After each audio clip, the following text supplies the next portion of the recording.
والصلاة والسلام على أشرف الأنبياء والمرسلين وعلى آله وصحبه أجمعين أما بعد. All acts of Islam, they have conditions for acceptance, and to fully benefit from them, a person must fulfill them. If they do not, then actually that, although the person will carry out the act, but they will not be receiving the reward or what they expect from it. For example, the Salah is one of the highest worship in Islam.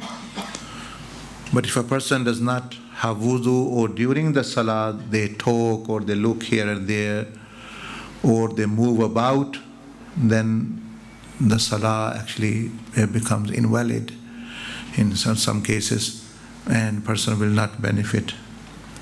Similarly, if a person is giving zakat, but they are giving from not the halal mal of the wealth, but wealth which is attained through unlawful means, so it's not valid.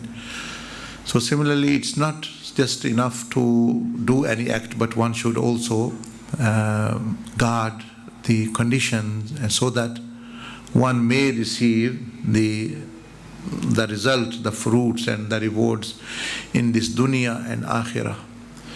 Fasting is also amongst one of the pillars of Islam, but the Prophet ﷺ mentioned its rights and its how to fast and how one benefits. Because many a time the people hear, oh, a person who fasts, his sins will be forgiven. But there are conditions attached to it as well, that it is done properly.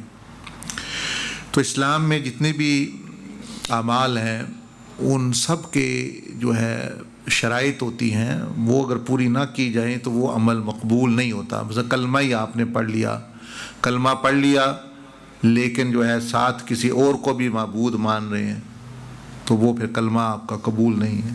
कलमा पढ़ लिया, आप किसी और को भी नबी मान रहे हैं हुज़ूर अलैहिस्सलाम के बाद, तो वो फिर वो कबूलियत को नहीं पहुंचता.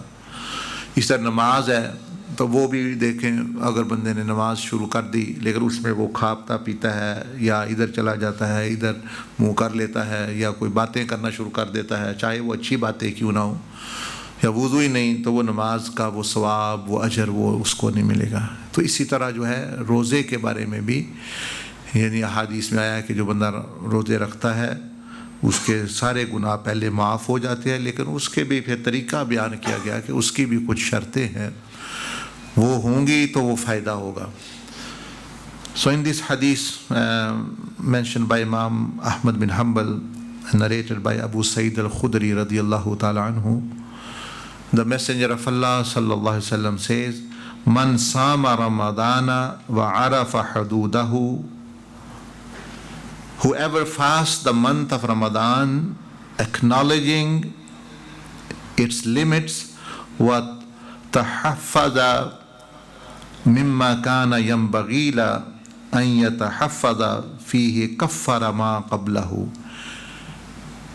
Whoever fasts the month of Ramadan, acknowledging its limits and guarding what should be guarded in it, then it will expiate, meaning finish or actually delete or remove, or the sins which one have done before will be forgiven. It will expiate sins which came before it. So in that, now we understand very much that why the Shaykh and ulama, they focus so much on the hudud or the limits, like Rasulullah sallallahu alaihi wasallam mentioned, that acknowledging its limits and guarding what should be guarded. Meaning when a person is fasting, what should be guarded, that he should avoid, he is avoiding and stopping halal activity like food and drink and marital relations which were otherwise halal. So now he should be guarding foremostly the haram, the unlawful activity, which meaning that his sins of his eyes and ears and hands and feet. That's what means tahaffaza haduda and hadudahu wa arafa hadudahu wa tahaffaza mimma kana yanbaghi lahu an yatahaffaza, what he should protect. And his mind should be fasting, no planning of evil, no intentional bad thought. Now about bad thoughts, what people tend to do is they focus on the wrong thing. They tend to focus, oh, well, if this thought comes, this waswasa come. No one is saying to you waswasa won't come. No one is saying bad thoughts by itself will not come. What is being said is that intentionally don't plan for sin, and intentionally don't bring bad thoughts, and intentionally don't carry on with those if they come. Problem is solved. It's fully within your control, fully within your capacity, that you can take it forward, you can bring it or not bring it, and whatever happens beyond, don't bother about it. You will not question, nor it is you are accountable, it's forgiven anyway. So focus on the intention. So the fasting of the mind, meaning actually stop planning. Fasting of the heart, guarding the heart from any bad trait, which is like jealousy, hatred, and animosity, and all the ghafla and ostentation, riya, and all these things which are known to be bad and evil. So when that, so protecting your nafs. So once a person does that, then the Prophet ﷺ said, "Fihi kaffara ma qablahu." Then it will delete, it will expiate, it will exterminate all sin, whatever one has done. Now, what people do, they don't focus on that. They say, oh, this is not why we are fasting and that is enough. Rather, they are committing these things even more because they have more time. So they might be doing things because they have free time. So they involve themselves in such activity which is useless or sometimes sinful in any way.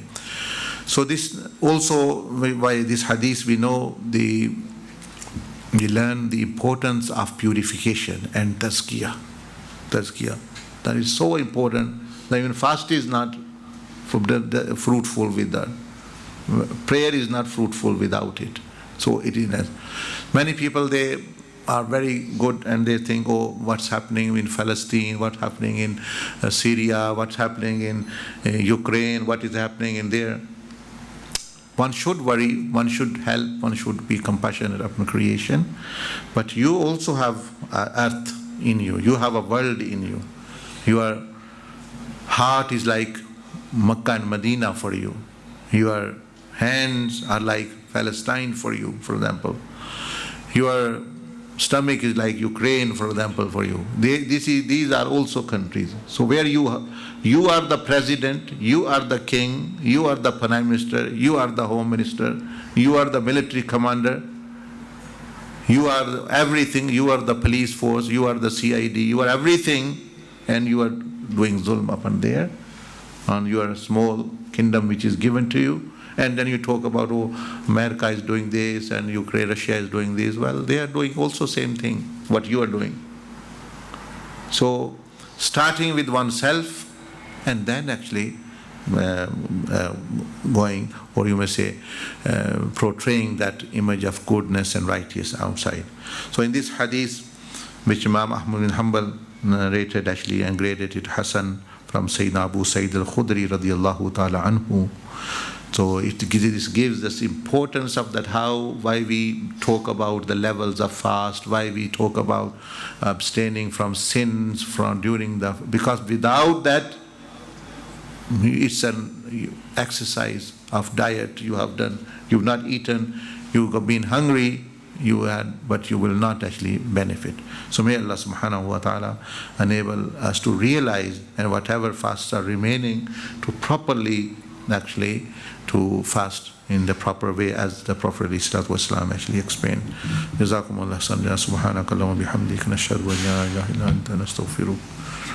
Now inshallah we'll be performing, because many people don't know how to offer Salatul Tasbih, so we'll do it collectively. Otherwise, the best it is done is individually, because individual connection to Allah is necessary.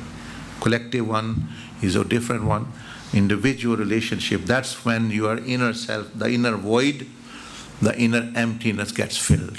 When you are one to one with Allah subhanahu wa ta'ala. So, but